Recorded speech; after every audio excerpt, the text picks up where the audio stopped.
नमस्कार मित्रों। पद के दो भेद होते हैं, एक अविकारी जिन्हें अव्ययी है। विकारी शब्द जिसको आज हम पढ़ने जा रहे हैं, विकारी शब्द के मुख्यतः चार भेद होते हैं: संज्ञा, सर्वनाम, विशेषण और क्रिया। ये शब्द जब वाक्य में प्रयुक्त होते हैं तो वाक्य में परिवर्तन लाते हैं, वाक्य की क्रिया में परिवर्तन आ जाता है, इसलिए इन्हें विकारी शब्द भी कहते हैं। पहला आज जिसे हम पढ़ने जा रहे हैं वो संज्ञा। इसके कुछ उदाहरण देखते हैं। सहसा भाई साहब से मेरी मुठभेड़ हो गई। देखो इसमें भाई साहब, लड़का घर जा रहा था, लड़का, पुलिस ने भयानक रूप से लाठियां चलाई, पुलिस, लाठी। देखो तीन उदाहरण हमने देखे और तीनों उदाहरणों में कुछ रेखांकित शब्द हैं। प्रथम में भाई साहब, दूसरे में लड़का, तीसरे में लाठियां और पुलिस। उपयुक्त वाक्यों में जो स्थूल शब्द है वो किसी जाति, व्यक्ति, वस्तु एवं भाव का बोध करा रहे हैं, इसलिए ये भाई साहब संज्ञा शब्द है, लड़का संज्ञा शब्द है, पुलिस संज्ञा शब्द है, लाठियां संज्ञा शब्द है। अब संज्ञा की अगर परिभाषा की बात करें तो परिभाषा इस प्रकार होगी: जिन शब्दों से किसी वस्तु, यानी वस्तु में आप ले सकते हो चौक है, डस्टर है, पेन है, पुस्तक है इत्यादि। प्राणी यानी गाय, बकरी, मनुष्य, ये सभी प्राणी है। स्थान, ये जयपुर, जोधपुर, कोटा, दिल्ली इत्यादि। आदि की जाति, या तो जाति जिसमें जातिवाचक संज्ञा हो जाएगी, नाम यानी व्यक्तिवाचक संज्ञा हो जाएगी, भाव यानी भाववाचक संज्ञा हो जाएगी। इनका अगर बोध हो रहा है, जाति का, नाम का, भाव का बोध हो रहा है तो वो शब्द संज्ञा शब्द कहलाते हैं। अब संज्ञा के भेद की बात करें तो संज्ञा के मुख्यतः तीन भेद होते हैं: एक जातिवाचक, दूसरा व्यक्तिवाचक, तीसरा भाववाचक। लेकिन कुछ विद्वान समूहवाचक और द्रव्यवाचक को भी संज्ञा का भेद मानते हैं, लेकिन समूहवाचक और द्रव्यवाचक संज्ञा को हम जातिवाचक संज्ञा के अंतर्गत ही पढ़ते हैं, इनको अलग करके नहीं पढ़ सकते। हाँ, इसके हम जो वैकल्पिक क्वेश्चन करेंगे तो आपको बताया जाएगा कि समूहवाचक संज्ञा और द्रव्यवाचक संज्ञा के प्रश्न किस प्रकार से आते हैं।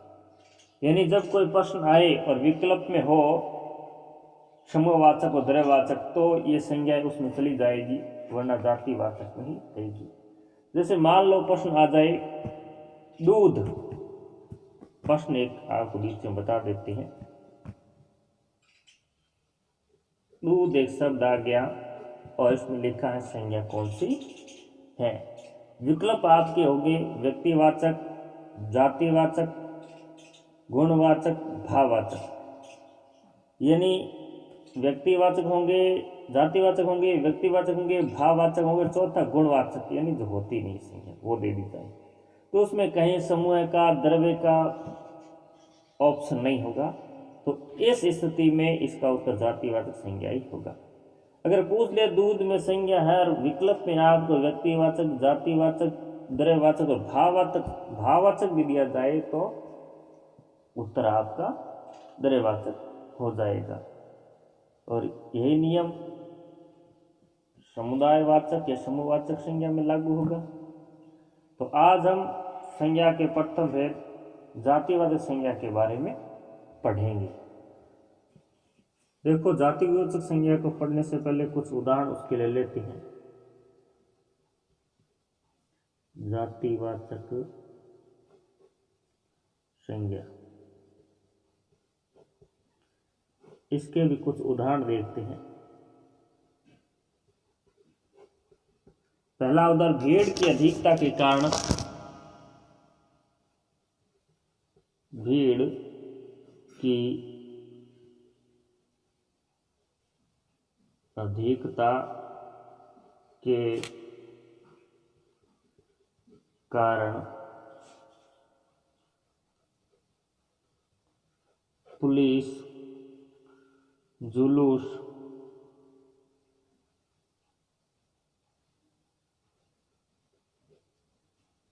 को रोक नहीं पाई। पहला उदाहरण। दूसरा उदाहरण देखो, वर्ष में एक बार सभी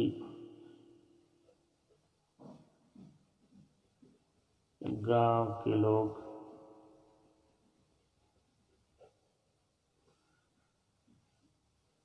इस पर्व में हिस्सा लेते थे। एक उदाहरण और देखते हैं।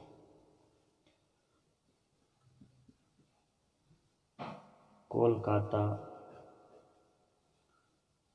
में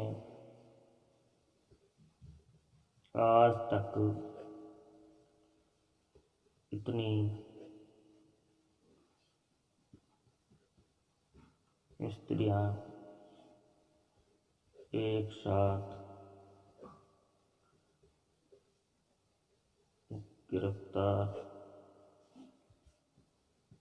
नहीं की गई थी।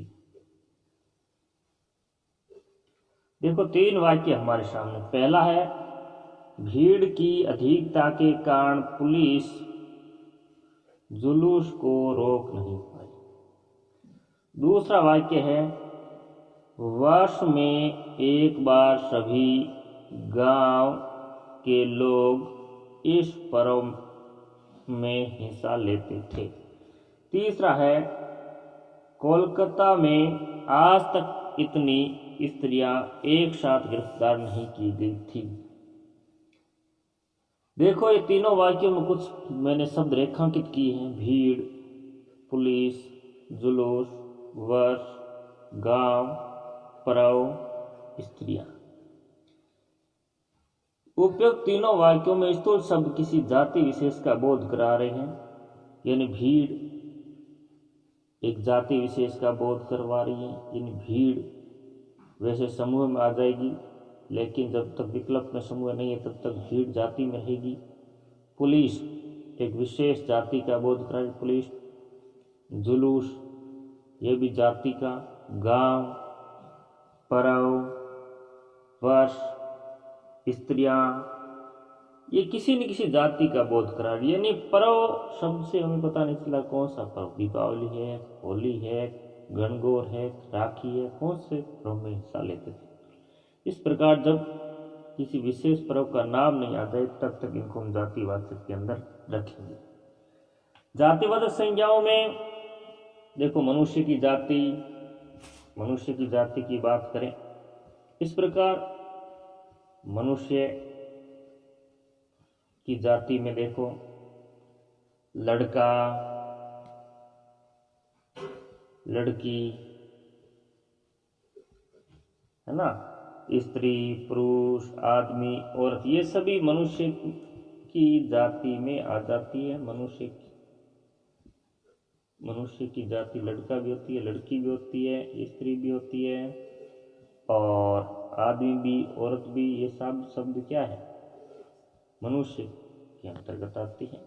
इसके अलावा पशु पक्षियों की जाति, पशु हो या पक्षी हो, इनकी जाति, जैसे गाय हो या बकरी हो, गाय है, बकरी है, घोड़ा है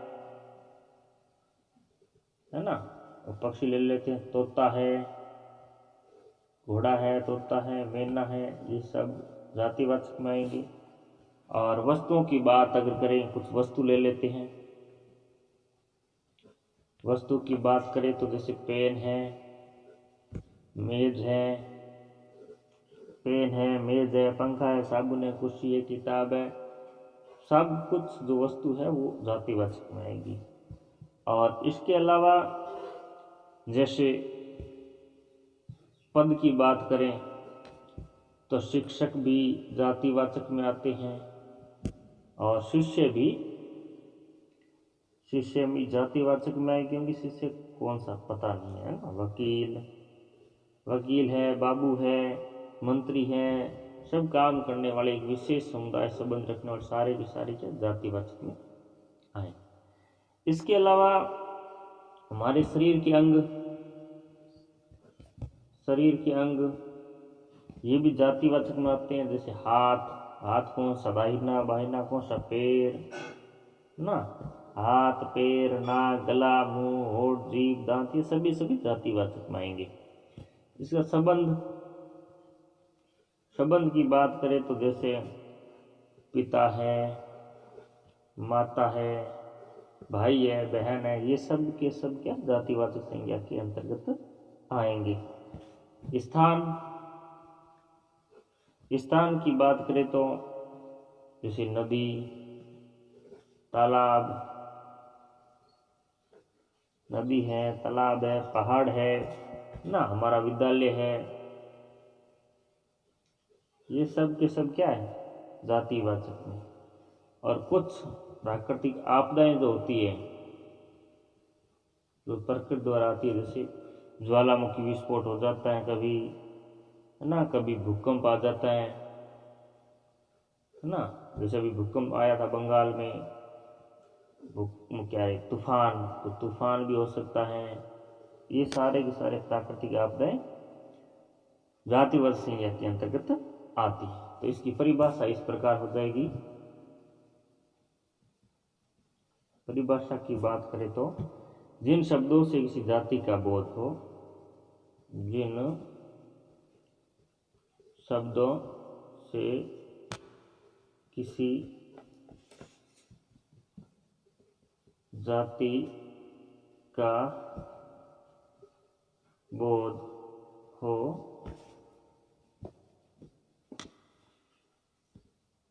उन्हें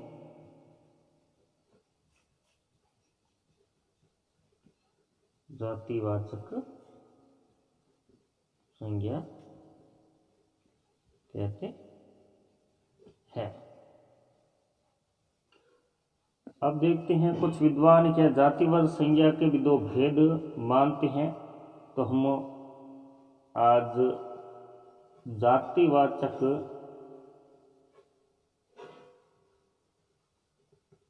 संज्ञा के उपभेद को पढ़ेंगे। उपभेद दो माने जाते हैं, एक द्रव्यवाचक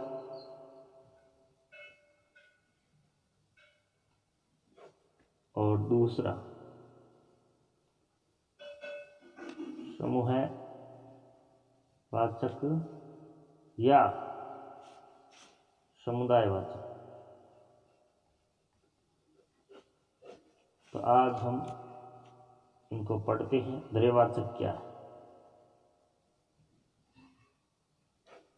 द्रव्यवाचक संज्ञा को समझने से पहले इसके कुछ उदाहरण देखते हैं और परिभाषा की अगर बात करें, द्रव्यवाचक आपको पता ही है, जिन शब्दों से क्या होता है, या तो किसी धातु का या तरल पदार्थ का,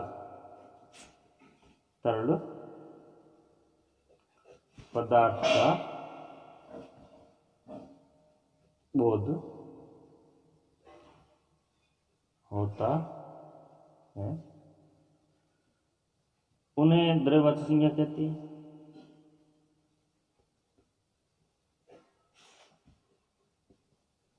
संज्ञा कहते हैं। देखो जैसे उदाहरण देखते हैं।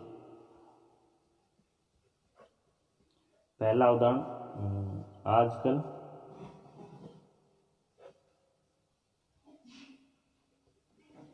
सोना बहुत सस्ता है। दूसरा उदाहरण देखते हैं। बाजार से दूध लाना है।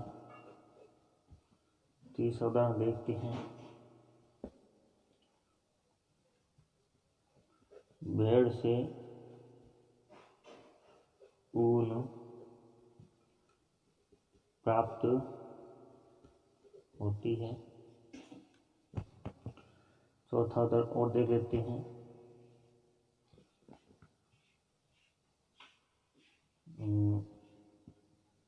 बिजली के तार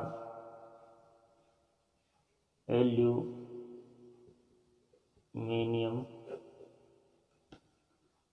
के साथ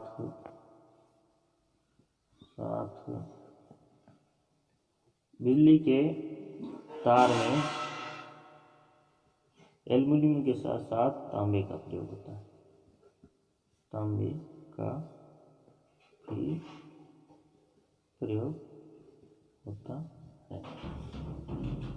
देखो हमारे पास 4 उदाहरण है। पहला, आजकल सोना बहुत सस्ता है। दूसरा, बाजार से दूध लाना। तीसरा, भेड़ से ऊन प्राप्त होती है। चौथा, बिजली के तार में एल्यूमीनियम के साथ साथ तांबे का प्रयोग होता है।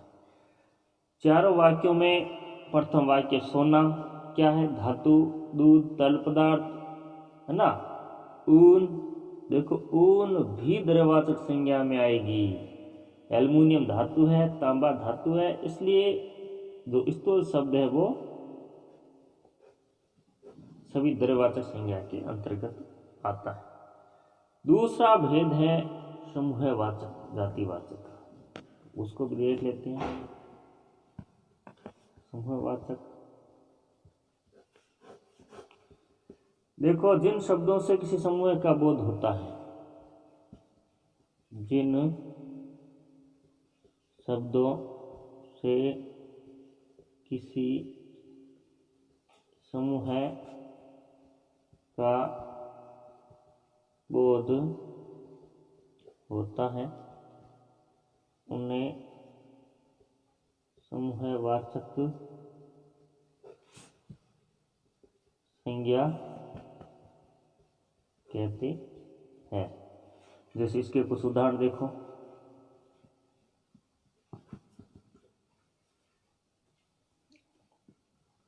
सेना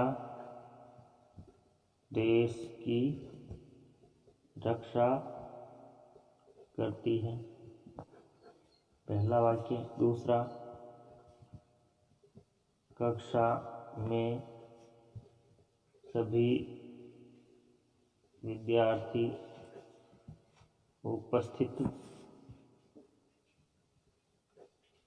है। तीसरा एक और देख लो।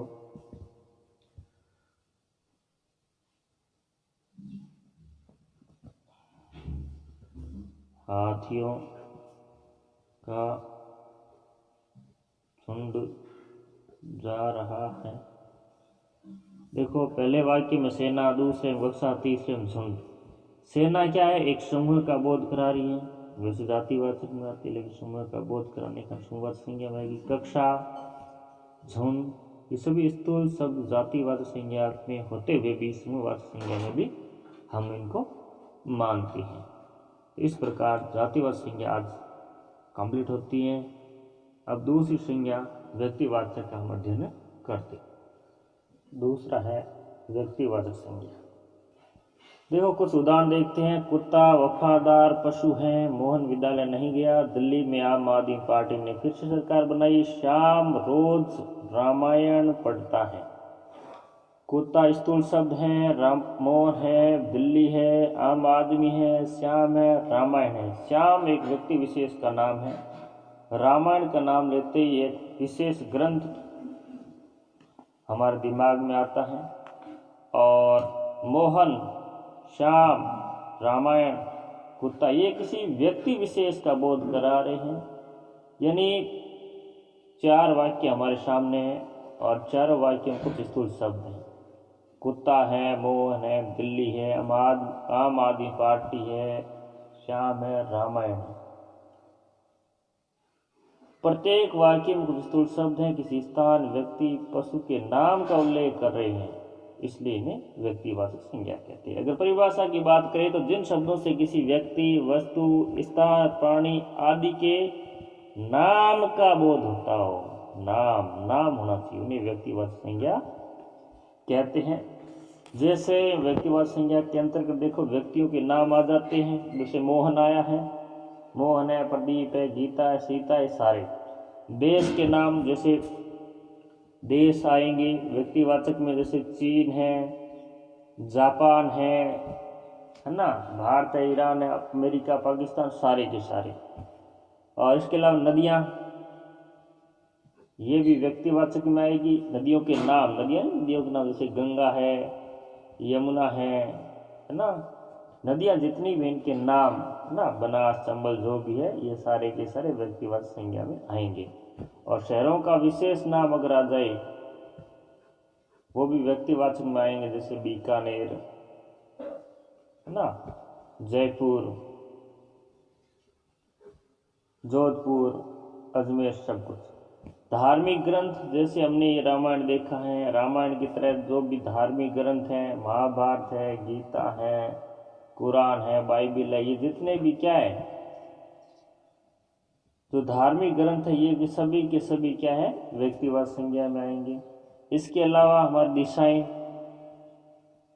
है ना, 8 दिशाएं है ना, पूर्व, पश्चिम, उत्तर, दक्षिण, सब कुछ क्या है कि जितने दिशाओं के नाम है वो व्यक्तिवाचक में आएंगे। इसके अलावा पर्वतों के नाम, पर्वत के नाम जैसे पर्वत का नाम आ गया अरावली है ना, हिमालय है, सतपुड़ा है। इसके अलावा दिनों के नाम, दिन कह सकते हो, वार कह सकते हो, सोमवार, मंगलवार, बुधवार, गुरुवार, शुक्रवार, ये सभी के सभी क्या है व्यक्तिवाचक में आएंगे। इसके अलावा वार के साथ अगर महीनों की बात करें तो वो भी व्यक्तिवाचक में आते हैं, जैसे जनवरी, फरवरी है ना, चैत, वैशाख। और ग्रह नक्षत्र ये भी व्यक्तिवाचक में आएंगे है ना, पृथ्वी हमारी ग्रह है, सूर्य है, चंद्रमा है, मंगल है, ये सारे के सारे क्या है व्यक्तिवाचक में आएंगे। इसके अलावा हमारा जो त्योहार है वो त्योहार है ना, होली है, दीपावली है, ये सारे के सारे क्या व्यक्तिवाचक में आएंगे। और स्थानों के नाम, स्थान अगर आ जाए है ना, चांदनी चौक, नेहरू बाजार है ना, कैम रोड, जितने भी है वो सब। जानवरों की बात करें, जानवर की अगर बात करें है ना, तो जैसे नेवला है, गोरा है, चेतक है ना, नकुल, नेवला, गोरा गाय का नाम, चेतक घोड़े का नाम। वस्तुओं की बात करें तो जैसे साबुन में अगर लक्ष्य आ जाए, पंखे में अगर उषा नाम लिखा हो, उषा, तो ये आएगी व्यक्तिवाचक में। सिर्फ पंखा आ जाए तो आएगी जातिवाचक में। इसके अलावा समाचार पत्र है, दैनिक भास्कर है, राजस्थान पत्रिका है, दैनिक जागरण है, दैनिक युग पक्ष है, ये जितने भी है वो समाचार पत्र व्यक्तिवाचक संज्ञा के अंतर्गत आते हैं। व्यक्तिवाचक संज्ञा के पश्चात हमारी अंतिम संज्ञा जिसको हम पढ़ेंगे वो है भाववाचक संज्ञा। भाववाचक संज्ञा कुछ उदाहरण देखते हैं। हमें मित्रता सोच समझ कर करनी चाहिए। राम का यौवन चरम पर है। क्रोध मनुष्य के विवेक को नष्ट कर देता है। आशा करता हूँ आप भली भांति अपना काम कर रहे होंगे। देखो 4 वाक्य हमारे सामने। प्रथम वाक्य में मित्रता शब्द, दूसरे वाक्य में यौवन शब्द, तीसरे वाक्य में क्रोध शब्द और चौथे वाक्य में आशा शब्द। जितने भी स्थूल शब्द हैं वो किसी न किसी भाव का बोध करवा रहे हैं। भाव वो चीज़ होती है जिन्हें हम न देख सकते हैं, न छू सकते हैं, बल्कि महसूस कर सकते हैं। तो मित्रता महसूस कर सकते हैं, इसको देख छू नहीं सकते। यौवन, क्रोध, आशा, ये स्थूल शब्द हैं जो किसी भाव का बोध करवा रहे हैं, इसलिए भाव संख्या के अंतर्गत आएगी। बात करते हैं इसकी परिभाषा की। जिन शब्दों से किसी गुण दशा स्वभाव कार्य दोष आदि भावों का बोध होता हो उन्हें भाववाचक संज्ञा कहते हैं। देखो तीनों संज्ञाएं हमारी पूर्ण होती हैं, लेकिन कुछ बातें हमें और भी ध्यान रखने योग्य हैं। भाववाचक संज्ञा के अंतर्गत देखो एक चीज हमें ध्यान रखनी है, भाववाचक संज्ञा दो प्रकार से होती है। यानी भाववाचक संज्ञा के जो शब्द होते हैं जो दो प्रकार के,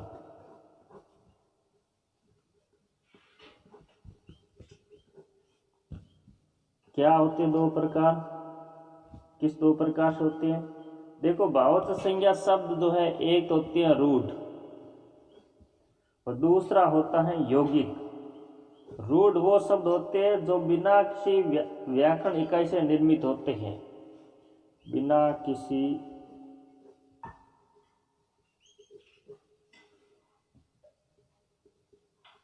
व्याकरण इकाई से निर्मित। रूढ़ शब्द के अंतर्गत हम उन शब्दों को रखते हैं जैसे दया है, क्रोध है, घृणा है, मोह है, लोभ है, प्रेम, उमंग, इस प्रकार के शब्द रूढ़ शब्द में आते हैं। और दूसरे होते हैं यौगिक। यौगिक यानी दो शब्द किसी न किसी के मिलने से बनते हैं, यानी कोई न कोई इसमें प्रत्यय जरूर जुड़ा हुआ होता है, प्रत्यय से जुड़ करके बनते हैं, प्रत्यय से जुड़कर बनते हैं। जैसे बूढ़ा शब्द है, बूढ़ा शब्द वैसे तो क्या है जातिवाचक संज्ञा है, लेकिन इसमें पा प्रत्यय लगाएंगे तो क्या हो जाएगा, ये बुढ़ापा शब्द है वो भाववाचक संज्ञा के अंतर्गत आ जाता है। जैसे मित्र से मित्रता है ना, वैसे ही कुछ सर्वनाम शब्द होते हैं उनसे भी भाववाचक संज्ञा बनती है। जैसे अपना शब्द है, ये सर्वनाम है, अपना से अपनापन ना, अपनत्व ना, कुछ विशेषण शब्दों से भी भाववाचक संज्ञा बनती है। जैसे अच्छा गुणवाचक विशेषण है, अच्छाई है ना, मीठा से मिठाई है ना, पीला से पीलापन, सरल से सरलता, वीर से वीरता। कुछ क्रिया से ही बनते हैं, जैसे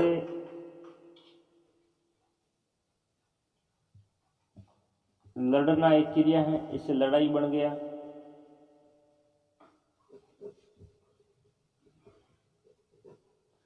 इस प्रकार भाववाचक संज्ञा में रूढ़ शब्दों व्याकरण की कई से निर्मित होते हैं और यौगिक शब्द वो किसी न किसी प्रत्ययों से मिलकर के बनते हैं। अव्यय से भी बनती है, जैसे निकट से निकटता, भीतर से भीतरी है ना। तीनों संज्ञाओं के पश्चात कुछ महत्वपूर्ण बातें हम और देखते हैं जो परीक्षा की दृष्टि से महत्वपूर्ण रहती हैं। वो देखो, वो विशेष है संज्ञाओं के विशेष प्रयोग।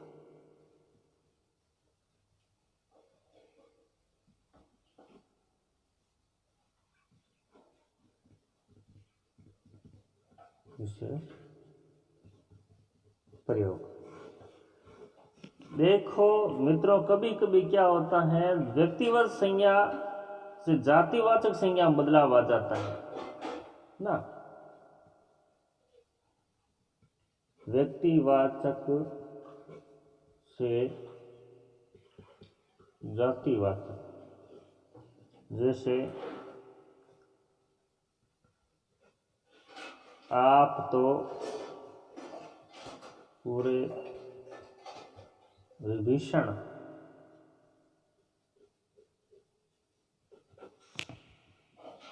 विभीषण निकले। आज देश में जयचंदों की कमी नहीं है। आप कलयुग के भीम हैं।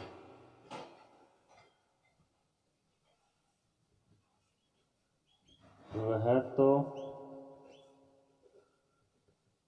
विषम बन गया है।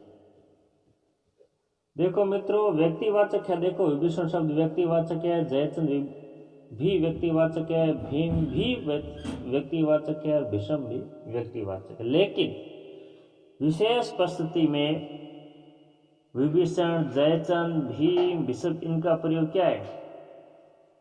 जातिवाचक संज्ञा के रूप में होता है। यानी क्योंकि बात यह है, जब कोई व्यक्तिगत संज्ञा एक व्यक्ति, वस्तु, स्थान, विशेष के गुण की उपस्थिति के कारण या उस गुण वाले सभी व्यक्ति या वस्तु स्थानों के लिए प्रयुक्त होती है तो वो जातिवाचक संज्ञा में आती है। इसलिए विभीषण या एक व्यक्ति के लिए न होकर के विभीषण के गुणों के समान गुण वालों से, जयचंद या जयचंद में जो गुण थे उन गुणों से संबंधित गुण रखने वालों से, ये भीम के गुणों से, ये भीषम। तो ये व्यक्तिवाचक संज्ञा होते हुए भी किस में आएगी? जातिवाचक में आएगी। यानी यहाँ विभीषण जैसे घर का भेद उजागर करने वाले लोग क्या कहलाएंगे? विभीषण। जो देशद्रोह का काम करते हैं वो क्या कहलाएंगे? जयचंद। जो वरिष्ठ लोग हैं वो क्या कहलाएंगे? भीम। यानी अपने प्रण पर अटल रहने वाले लोग क्या कहलाएंगे? भीष्म। तो इस प्रकार से संज्ञाओं का कुछ विशेष रूप है। पहला ये। दूसरा देखते हैं, जातिवाचक से व्यक्तिवाचक में बदलाव किस प्रकार हो सकता है? जैसे गोस्वामी जी ने राम चरित मानस की रचना की। दूसरा, पंडित जी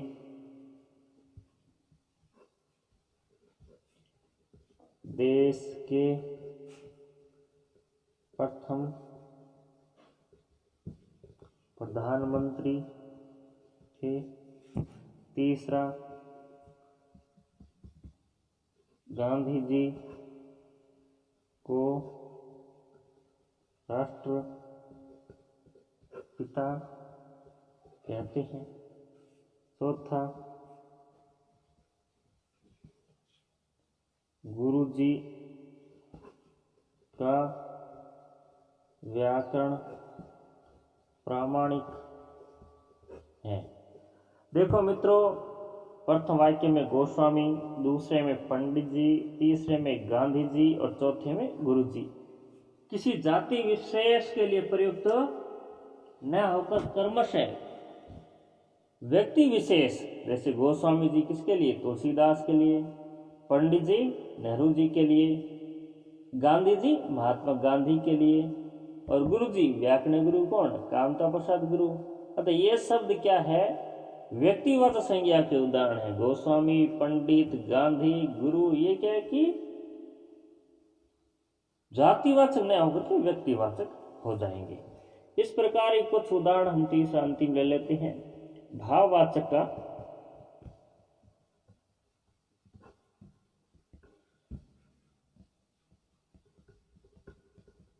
जातिवाचक में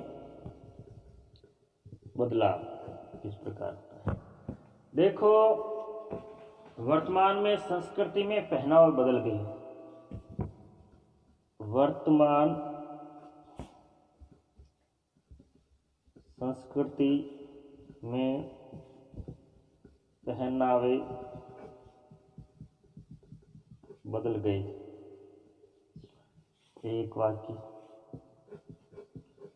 दूसरा, छात्रों को लिखावटों पर विशेष ध्यान देना। देखो, हमें ज्ञात है कि भाववाचक संज्ञा सदैव एक वचन में ही प्रयुक्त होती है, लेकिन यहाँ पहनावे क्या है? बहुवचन है। लिखावट बहुवचन है। ये जब भाववाचक संज्ञा होती है वो हमेशा एक वचन होती है, यानी भाववाचक संज्ञा हमेशा एक वचन में ही प्रयुक्त होती है, लेकिन यह पहनावे बहुवचन है, लिखावटो बहुवचन है। जब कभी भाववाचक संज्ञा बहुवचन के रूप में आती है तो वो भाववाचक संज्ञा न होकर के जातिवाचक संज्ञा का रूप ले लेती है। धन्यवाद मित्रों, आज हमने संज्ञा को विस्तृत रूप से अध्ययन किया।